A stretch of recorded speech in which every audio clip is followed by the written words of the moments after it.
وفي يوم قرر حازم ان احنا هنخرج سوا كابلز، هو وانا واحد صاحبه وصاحبته. وافقت ورحبت بالفكرة. اتفقوا ان احنا هنروح اوتيل 5 ستارز نقعد فيه شوية. صاحبته وصاحبه راكبين في الكنبة ورا في عربية حازم ومقضيينها مع بعض، ما سابوش بعض لحظة لحد ما وصلنا الاوتيل.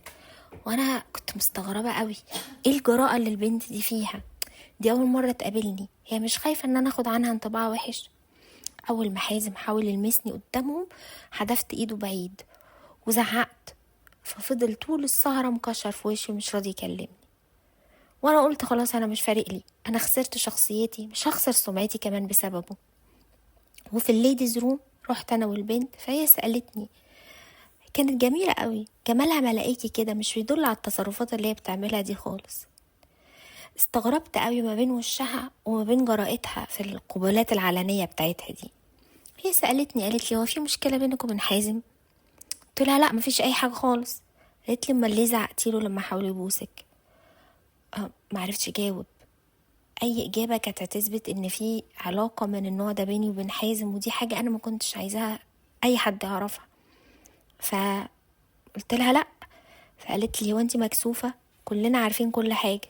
وسابتني ومشت. الارض لفت بيا. هو حازم بيحكي لاصحابه على اللي بيحصل بيني وبينه؟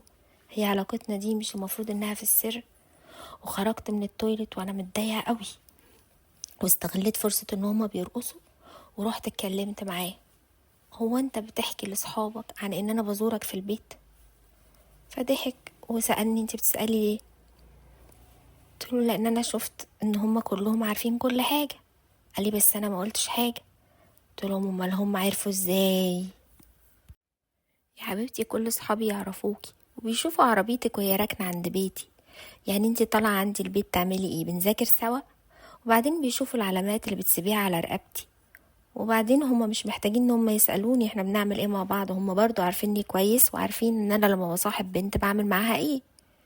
فما تحاوليش تخدعي اي حد ان انت تتظاهري ان احنا مش بنعمل اي حاجة مع بعض. وراح بسني بوسة طويلة جدا في العلن قدام كل الناس. وادي